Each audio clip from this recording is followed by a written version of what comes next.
What's up, people, and happy new year. Welcome to your one-stop shop for the biggest wrestling stories this week. This is Wrestling Roundup Weekly with myself, Mekz, aka WrestleManiac UK, and of course, I'm alongside a co-host, Ignacio. On today's show, we are talking about Jade Cargill's TBS Championship win.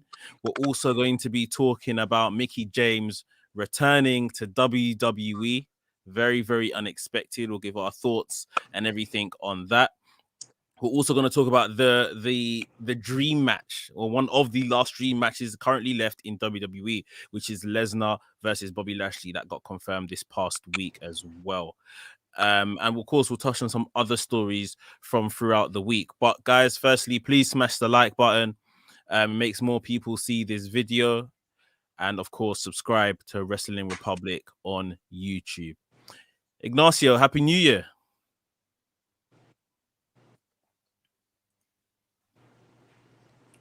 Happy New Year, Mix. Glad to see you. Glad to be back in Wrestling Republic, where we can tell everybody about the world of wrestling, what's going on. There's been a lot of releases, a lot of pickups, a lot of shutdowns, etc., controversies, and so forth. So we're going to cover it all here, or a lot of it here on the show. Glad to be back. Glad to be talking about wrestling. Glad to be here to give people the real as far as what's going on in the world of professional wrestling. I think more stuff has pissed me off in the last 3 weeks than all of last year when we did the show, or the last 6 months or whatever. It has been something. Just saying that before we get into our first topic, I will say I do feel like WWE have kind of started the new year with a bit of a new energy.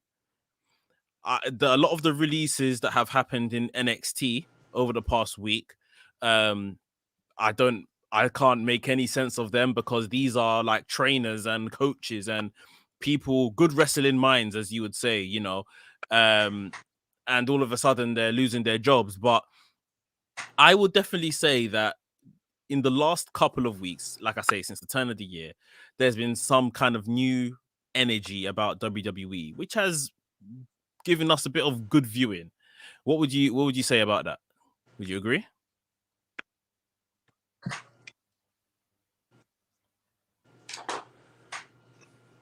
Well, there's definitely a different aura about what's going on over there, and there's been a lot of talk about sales, and are they going to sell the company? What are they doing? Vince McMahon, is he in his right mind, or if he's totally lost his fucking marbles? What's going on with Triple H? Is he going to leave and start his own company and this and that, whatever, which isn't going to happen. It's never going to happen. I won't say never. As long as there's still a WWE around or some form of fashion, Triple H will always be there in some aspect of it. I mean, what can he do besides being the wrestling business, that whole family? There's definitely a different aura about it. Oh, I think we've lost Ignacio there. Not sure what's happening with his connection, but I think we may have lost Ignacio. I think he's returned. Hello, you there, Ignacio? You all right, Mix? Yeah. I'm here. If you disagree with me, you don't have to kick me out. I didn't kick you out. I think it's connection. I know. I don't know. Well, anyway, let me get right back to it. There definitely is a different aura about what's going on, and they're purging all their talent, from staff to talent that they see that don't fit what's in their future plans for NXT 2.0. And you see that a lot about Raw and SmackDown also, as far as where they're going.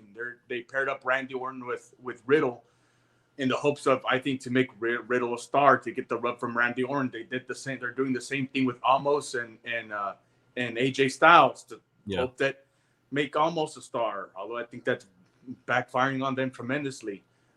You can say the same thing about Otis and Chad Gable, right?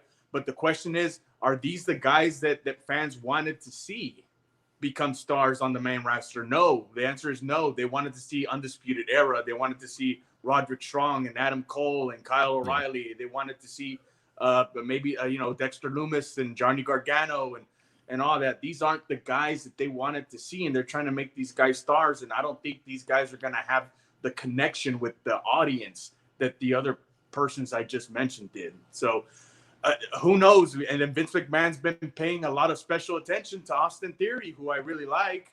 And some people think they have a lot of potential, and I think he does have a lot of potential. Who's the last guy who got that special attention from Vince McMahon? Roman Reigns, maybe? A few years ago, as far as on-camera time. So, there's definitely a different aura about it, something different going on there. So far, I don't really like the direction they're headed as far as, all these cuts and stuff they've been making. They're trying to make new stars out of individuals that people didn't want to see in the first place on camera. So it's going to be interesting to see where they're going to be headed. And going into WrestleMania, it looks like we're going to have a big main event. And whatever the main event at WrestleMania is, I believe, in my opinion, is going to set the tone on what WWE is going to do for the next year or 2 years. Yeah, that's a fair point. Well, with this new direction, and we'll use this to, jump into our first story. Mickie James, obviously we saw on SmackDown this past week. It was announced low key in a way. It was announced that Mickie James was going to be in the Royal Rumble.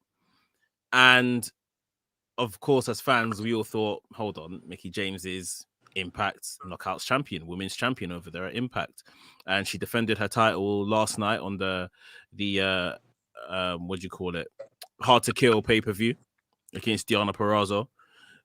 So it looks like going forward, by the time the Royal Rumble happens, she is going to still be the number one contender. Oh, sorry, the champion. Now, WWE haven't done anything like this in terms of working with another another company for quite a while.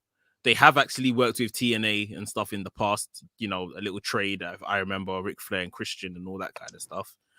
But yeah, they haven't, we're all talking about the Forbidden Door and stuff within the last year, and they haven't got involved with that until now, almost. Now, what was your immediate reactions when you saw Mickie James being announced? I thought, maybe they haven't got any stars. They don't have anyone else for the Women's Rumble. I was going to ask Ignacio what. Looks like he's disappeared again.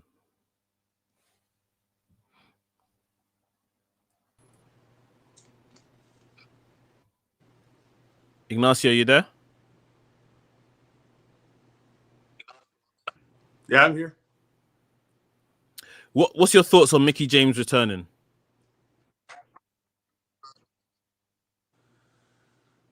Well, I think it's kind of, I think people are blowing this a little bit out of proportion as far as her return. I think it's much ado about nothing. I think it's just a one-off deal to kind of make up on the way she left the company. For those who paid attention to what she posted way back and when she got released on Twitter, they sent her personal belongings in trash bags and totally degraded her beyond anybody that's ever.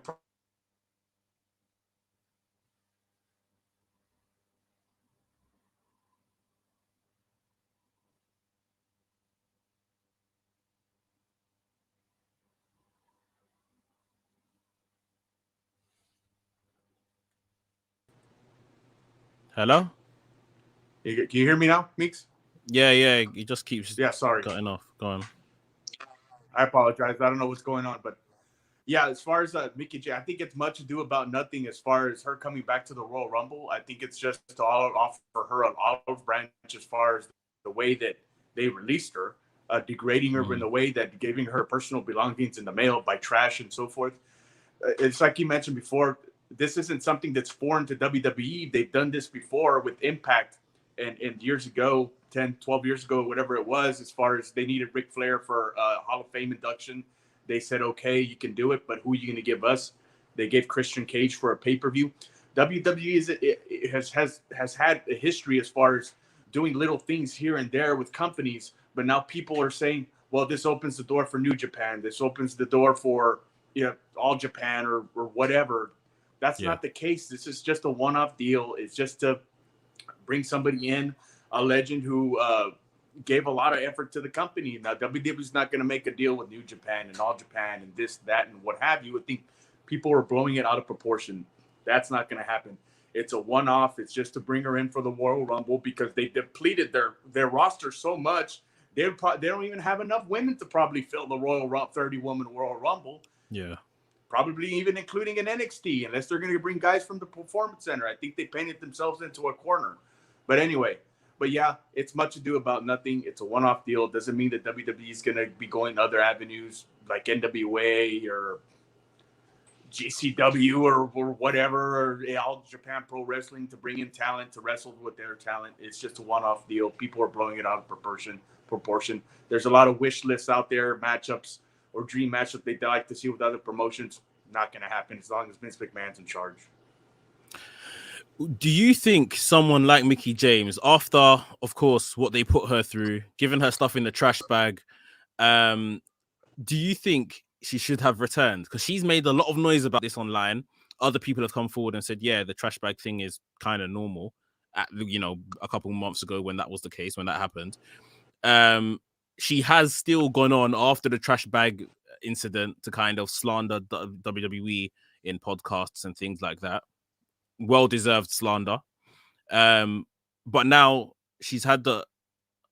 Oh, he's gone again. Sorry about this, guys, that's watching.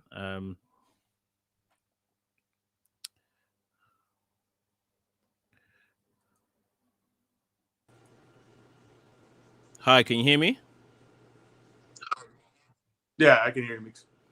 Yeah, I was going to say, do you think after all the slander she's put out there and now she's been offered the opportunity, should she have gone back?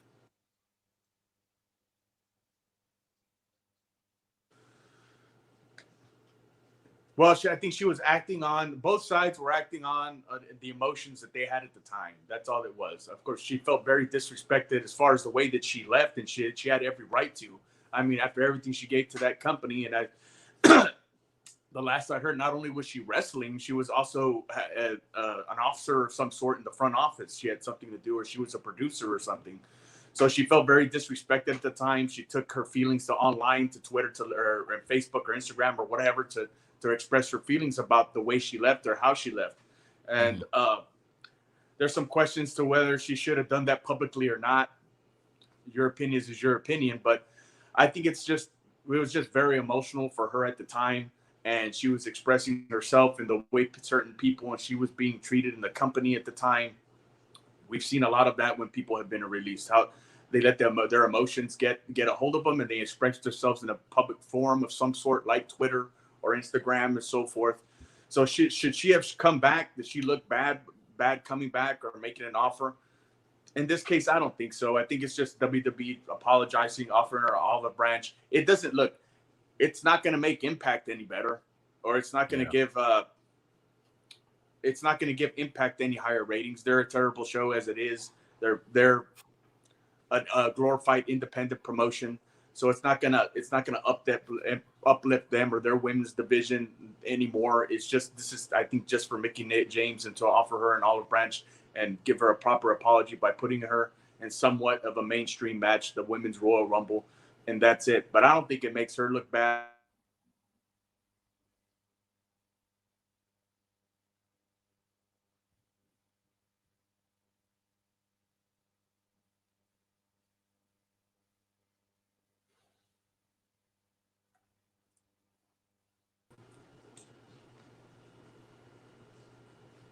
Hello?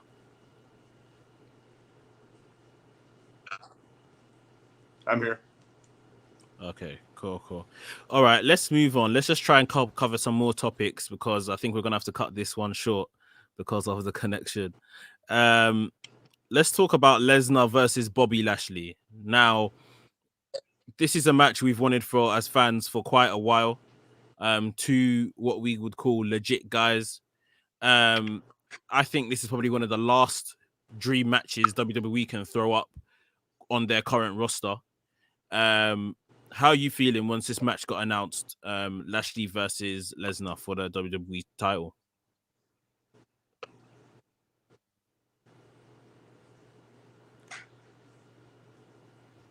I'd be sorry, I can't hear you, man.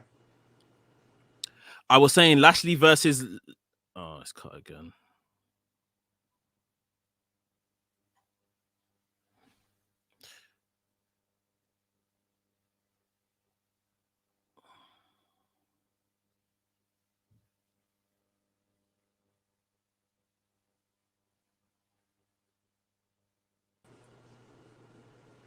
You there?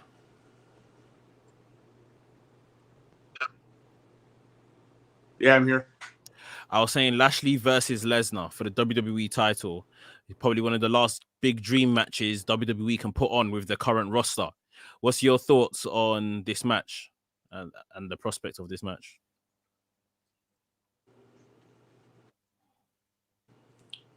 Well, calling it, I think you phrased it pretty quick. It is the last big dream match that my fans have been hoping for a long time, because fans have been asking for this match ever since Bobby Lashley came back in whatever it was, 2016, 17, or what have you. But they definitely propelled Bobby Lashley during his WWE title run up to main event status. They did a real good job as far as that, and he didn't exactly get legitimately beat when he lost the title to Big E. It was a Money in the Bank cash-in. So they've done a pretty good job as keeping him a legitimate main eventer, and now fans are getting the match they've wanted with Brock Lesnar, and there's a lot of similarities there. Bobby Lashley's was an MMA superstar, at least whenever he competed. I don't believe he ever lost an MMA match. No, he didn't. Brock Lesnar was the UFC heavyweight champion. You look at him, he's legitimate. That's why WWE has probably decided to put the WWE heavyweight championship on him, because he's legitimate. He's believed.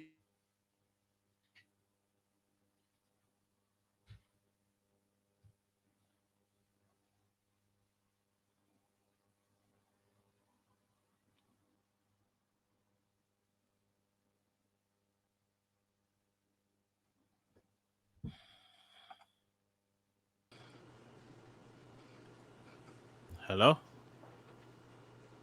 Hey, Mix, can you hear me? Yeah.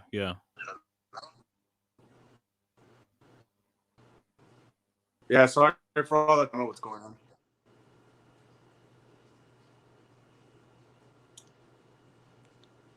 But going back, definitely that this is the match that a lot of fans have been waiting for a long time. Two big monsters, two legitimate heavyweights, two legitimate champions. Finally, WWE brings some legitimacy into the WWE, the heavyweight or the main event picture. Now, I would have liked to have seen this match at WrestleMania. I think there would have been a big, better. There would have given him some time to be a big match feel, a big build for Bobby Lashley and Lesnar. But now we're getting it at the Royal Rumble. So that means WWE got to have some major plans for the main event at WrestleMania. So it's going to be interesting to see what we come along. Now, do I think Lashley's going to go over Brock Lesnar? No way, absolutely not. Lesnar's going to be in the main event of night 2 at WrestleMania, I believe, and whoever he main events with, which a lot of people have been talking about doing a unification match with the Universal title and the WWE Heavyweight title. That's going to be interesting to see if that comes to fruition. Yeah, I genuinely think Lashley has an opportunity to beat Lesnar, though. I think maybe something like Lashley wins through interference. Maybe the bloodline help Lashley win, and then Lesnar enters the Rumble later on in the night and wins the Rumble to get to that main event that you talk of. So it's going to be interesting regardless, because, and you know, unfortunately Roman had to get COVID as a and that's what's got us here, basically. This decision, or this, you know, Roman getting ill has basically got us to this point. But it's created some intrigue around the WWE title picture, definitely. We're all guessing the you know, the unification match at WrestleMania. Do you think they're going to unify the titles and maybe remove the brand split? Is that where you think they're going with this? Well, the idea I had was you kind of touched on it. I was thinking that now that Roman Reigns has a challenger for WrestleMania in Seth Rollins, I actually thought that they were going to have Seth Rollins go over at the Rumble, be the Universal Champion, Roman go to the Royal Rumble later on the night, win the Royal Rumble, and then maybe challenge Brock Lesnar. That's where I thought they were going to go. I think it would be good for the company to unify the titles at WrestleMania. Number one, as far as ticket sales for WrestleMania, or all live events for that matter, aren't doing very well for WrestleMania. But the AT&T Stadium in Dallas it's 100. You can put 100,000 people in there. There's no way to begin with they're going to sell 200,000 tickets for that event. Now they're going to try to. They're going to try to at least sell out 100,000 people for that event, at least either on one, night two, what have you. But would it be good for the company? I think it would be great. It would bring more legitimacy to the main event picture, more legitimacy for the title, which they haven't had, which they didn't have for Big E, which is why they removed the title from him, which was the right thing to do. As much as unpopular that might be, he wasn't drawing numbers. He wasn't getting ratings. He wasn't bringing people to life.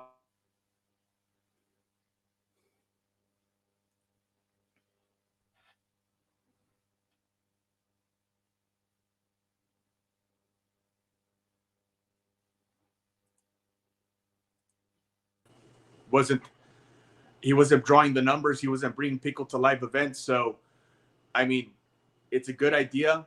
Whoever the champion ends up being, they can go between both shows, Raw and SmackDown. They can be like a traveling champion. Not only that, that's going to force them to elevate the Intercontinental and the United States championships. That's going to help them elevate those titles, because in those titles, let's say Brock Lesnar becomes the sole champion in WWE and he's on SmackDown.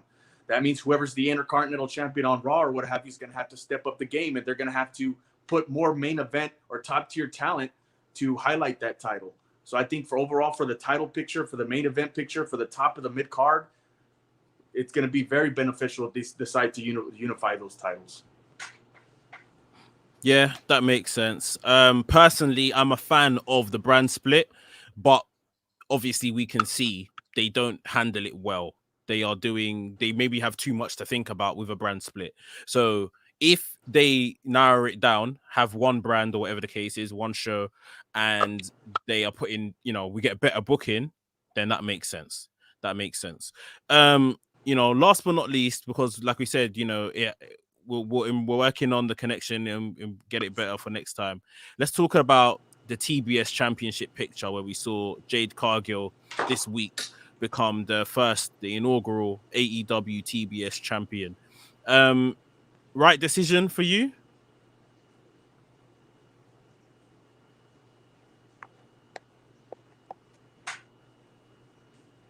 Ignacio, can you hear me?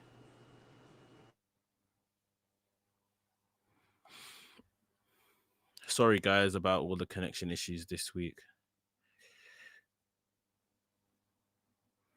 I'll wait for Ignacio to come back and join us.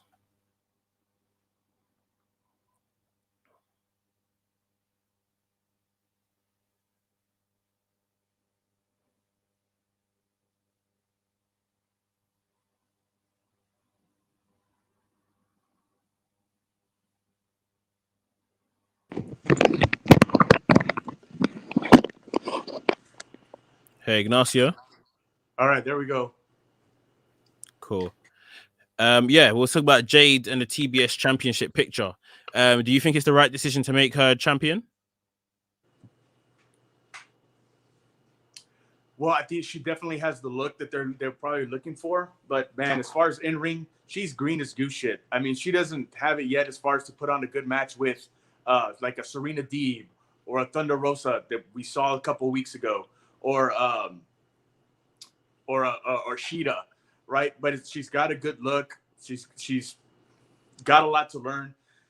Smart Mark Sterling's kind of like her mouthpiece. I don't consider him necessarily the best person to put in that position. I mean, he's never been in the wrestling business as far as being a talent. And now they threw him. He was green when they threw him in there too. So, I mean, the only thing she's got going for her is that she's an athlete. She is very athletic. She has a very keen sense of where the camera is and so forth. And, I don't think she was just the person to put in that top spot yet for a brand new title on a brand new network where she's probably going to be featured the TBS Championship as the TBS champion. I would have went with a Thunder Rosa, or I would have went with Serena Deeb, but they obviously went for the look. They went for her athletic ability. Now, is she going to be a superstar in the future? Absolutely. I think she has a lot to learn still. She does have a lot to learn. I think she's shown that. But, I mean, to go for her as the first champion, I think it was a mistake. She's botched here and there for matches that don't look very good because she is very, very green. She's going to have people like Thunder Rosa, Serena Deeb, Sheeta, etc. to lead the match for her. But, as far as a standalone talent in the ring, she's got a lot to learn, but she's got the look. That's basically why TBS probably wanted her as a champion, because they've seen her promos, which she wasn't those vignettes and stuff that she's shot. She hasn't done very terrible. She hasn't been terrible at that. But, as far as being a first legitimate champion and somebody to represent that company in that championship, I don't think it was the way to go. What do you think, Mekz? Now that I got my fucking Wi-Fi fixed and we won't get any more interruptions, I'm sorry. No worries. You know what? I think it was necessary to do because AEW booked themselves into a corner. AEW kept giving Jade consistent wins to the point where Jade was the number one contender. They slid her out of the number one contendership only by giving Tay Conti more opportunities, more matches, more wins. And then that's when I think Tay Conti versed Baker for the championship in November at Full Gear, if I'm correct. However, by November, I think even before then, Jade Cargill was the number one contender. So they thought exactly what you have just said. She is still new to the business. We can't necessarily put her in front of Britt Baker. The dynamic's not quite right. Two heels going up against each other. And furthermore, Jade maybe isn't quite ready to become the number one person in this company, number one woman in this company. So what do we do with her? We can't afford for her to lose because that, loses all the momentum we've built up with her. So they have the TBS Championship, which they've probably been planning for a while now anyway. A mid-card women's belt, which I think is fantastic. More opportunity for the women. But yeah, they have basically had to put the belt on her because she is the number one woman in terms of rankings and everything else, positioning after the champion, Britt Baker. So they booked themselves into that corner. They had to action this. They have actioned this. Yes, she is still green. Yes, she is still learning. I think it's too early to say whether this works or not. If they put her as with opposition, her opposition are like, steady, people that can go. Sheeta, Deeb, Thunder Rosa. There's probably some other names I'm forgetting the top of my head. But yeah. Just if they give her some names that could help bring her to a decent enough match, sell well for her, put her over as a champion, I think that's all it needs to be. And then maybe eventually she can lose this title in like a multi-woman match or something like that, a ladder match which protects her or something. I think that could be quite interesting. But it's really and truly, I feel like they booked themselves into this. They kind of did, but it's the Goldberg effect. Everybody knows universally that Goldberg, not the best in-ring talent in the world, and you can go to Botchmania or whatever, and I'm pretty sure they have stuff on there about it, but or whatever. You can go on YouTube. But I mean, they put people around him like Bret Hart, like DDP, like Scott Hall, and some guys at work, and made him look good. If they do the same thing, look, was it the best start to the championship? I don't think so. But they've done very good building her, giving her that winning streak. And I guess that's like how you said, they kind of booked themselves into her corner there because they don't want to have her lose because they invested too much time and effort into her. Yeah. So they gave her the title. As long as they give her people that can work with her, they can make her look good, they can sell, that she can work with, she can learn from. I don't think it'll be a total wash. I think she has the potential to do very good. But, I mean, having her lose the title at the next pay-per-view wouldn't help her either. So she's going to have a good, lengthy run with the title to legitimize it, right? To give it some meaning. If she goes and drops it at Revolution to, Riho or whatever, that's not going to make that title look good. It's not going to make her look good. It has to be somebody that they build.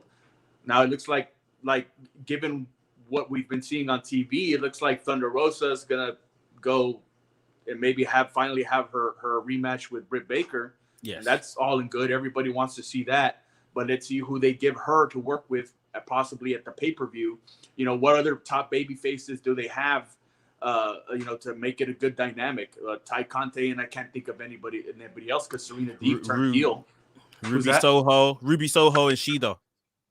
Man, Ruby Soho, I think with Ruby Soho, they just bought a bill of goods. I haven't really been too impressed with her and what she's been showing. I mean, I'm just not too impressed. I don't think she's the star that everybody thought she was.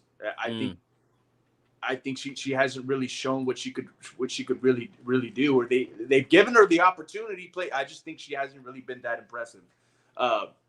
Shida, I'm not too much of a big fan of, but she's there. So let's see. Maybe they put her in the picture. Yeah, I would agree.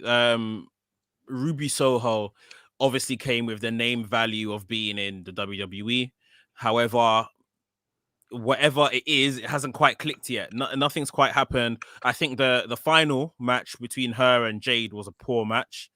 I was really surprised how, poor that match was. To be, I'll be polite and I'll leave it as that. I think I was very surprised how poor that match was to crown the new champion. And then it's just nothing since then has really, or before then should I say, has really clicked for Ruby Soho. Well, I mean, that's why I'm here. I'm here to say that match sucked because they counted on Ruby Soho to carry the match.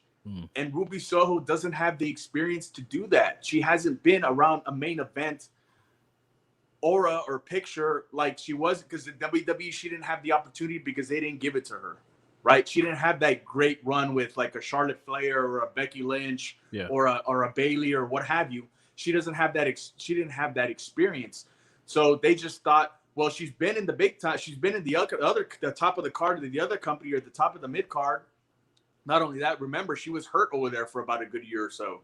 So, well, she's been over here in the big time, so she can adapt. We can count on her to lead the match with Jade Cargill. No, and it fucking sucked because she doesn't have the experience. She doesn't have the mainstream exposure that she should have gotten and the experience that she should have gotten in WWE. They didn't see that. They just saw somebody, that had a good reputation in the indie circuit. Right, she was an indie darling. She went to the WWE. They didn't use her very well over there, but they thought just because she had a little bit of experience over there, she can help carry this greenest goose shit monster that they were building. And she couldn't pull it off, because that's why the match was shit. That's why you saw a bunch of fucking botches on there. Like at least 2 or 3 times I saw on there where the timing was off. Right, that's why the match was crap, because they counted on Ruby Soho, and they can't depend on her. She's not reliable or dependable enough to lead a talent like that, green talent like that, because she's, as far as being in the main event picture, she's green as good shit too. Yeah, she is new to it. It's true. It's a shame, because as the match for the final for that tournament, which I would say has been a pretty good tournament. Obviously, we saw what WWE were doing or what they'd done with the Queen's Crown tournament. That was a load of nonsense. This was actually a good tournament, good to watch. And then for that to be the final, I felt was just very disappointing. But to be on the debut show of the TBS network. Yeah. Not the best. But they've crowned their champion. And like I said, it's going to be very telling to see, where they go from here in terms of that, and how Jade gets on. Last but not least, we'll just talk on Battle of the Belts, which happened last night. Obviously, we heard, I think about 48 hours ago, Cody was not actually going to defend the TNT Championship on this card. Instead, Dustin Rhodes was going to defend it for him, or they were going to make this interim TNT title. Like, I don't understand the need. I know the show is called Battle of the Belts, but why do we need to go down the road of interim TNT title? Can't we just not have the match and have it at a later date? Like, it's just going to make things messy, in my opinion. Sammy Guevara won the match. What was your thoughts on this call to have this interim TNT title? Well, I think you're more familiar with way more familiar probably with MMA than I am. But I mean, I think UFC does kind of the same thing. Yeah. Right.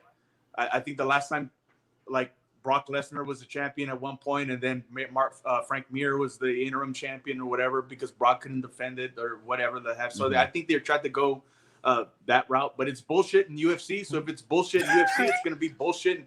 If it's bullshit in real fighting, in real life, real shit in fake fighting or whatever. Yeah. I don't know. I just think they wanted to give the people a title match because they promised them a title match, and if you put Dustin anywhere, he's not going to disappoint. You know what I mean? So it was a good solid match, but Sammy got the win. The concept is bullshit, but it's just going to them to get over to give Cody and Sammy back together again. But Cody's going to go over. They'll probably have the match within the first couple of weeks on Dynamite, but the concept is it's just not very good. I would venture to say this is probably the only time they're going to do it, and I hope it is. Yeah. I mean, does this make Sammy Guevara a 2-time TNT champion now? No, it's going to be like UFC does it. He's a one-time heavyweight champion. He's a one-time interim heavyweight champion. He's the bag boy at the grocery store. With the checker. No, it's just again, it's much ado about nothing. It's going to be forgotten the minute it's over. The minute Cody beats him again, which I'm really glad that they took the title off of Sammy. And we're veering off here, but it's our opportunity to talk about it. I'm really glad they took the title off of Sammy because I don't think he was ready yet. I think he had good matches, but I just don't think for a while they just kind of veered off, and he didn't defend the title for about a month or so because they went into full gear with another angle with the Inner Circle and just kind of forgot he was champion. And then what the fuck? And I think it was a mistake to get Miro off his run. That was a mistake. But now they got Cody as champion, who I think little by little is embracing his place and maybe becoming the top heel in the world. Just snippets, little by little. Now he's the champion, which the last thing anybody fucking wanted was to see him with another title. So I think little by little we're going to be seeing that. Sammy could go off and play around with his best friend fucking Jericho, and Jericho can ruin his career a little bit more, little by little, week by week. And Cody could go on and possibly become the best heel in wrestling right now. I hope they go that route. That's what I want as well. I'm all on the Cody turning heel train, 100%. And yeah, of course, to close the match, like you said, Sammy Guevara became champion. We saw Danny Garcia come out. I was very into this. I again, the legitimacy of Daniel Garcia coming out, starting a fight, challenging Sammy Guevara, and he's got a TNT championship match on Dynamite during the week. Looking forward to that. An interim TNT championship match. Of course. Yeah. I like Danny Garcia a lot. I think he's shown a lot. A lot of people have questions, and those not only fans, but the great minds that are in our industry, like Jim Cornette, and a lot of people are wondering why these guys are getting so much TV time. Danny Garcia has shown that he can hang with the best of them, CM Punk, so forth and so on, and 2.0, these guys in 2.0, which was another NXT drop off, may I add. They prove they have a little bit of mic skills. How are these guys going to get better unless you don't put them on TV? That's why they're giving the TV time. They see potential in these guys, so that's why they're giving them more time on TV. I think it's going to be a good match. Look, Sammy's a great talent. I just don't think he's ready to be in a top spot yet, or even a top mid-card spot yet. I think, Danny Garcia, he's a great technician. He showed what he can do. I think it's going to be a good match. But as far as the aura around that being like a TNT championship match, I mean, it's Cody's the real TNT champion. Let's not forget that. Sammy's the placeholder, and then Cody's gonna beat Sammy. But as far as the match quality concerned, it should be a great match. I'm looking forward to it. Nah, I definitely agree. Definitely. All right. We'll call it a wrap. We'll put a bow in it and call it a wrap. It's done, guys. That is the show. We apologize for the technicals, the internet here and there. But as you can see, it was all fixed for the second half of the show, so we will be like that going forward. Thank you for joining us, everyone that tuned in. Please remember to smash the like button, subscribe to Wrestling Republic on YouTube as well. Ignacio, any last words before we get out of here? Yeah, just like I said, sorry for the quality of the internet and the show, but we'll get everything fixed up next week. Next week will go more efficiently, the second half of this show, and we'll see what other bullshit happens during the week in the world of wrestling, and we'll be here to bring it to you. We'll bring you our opinions. Keep on watching Wrestling Republic. Have a good week. Thanks for tuning in, guys. Take care.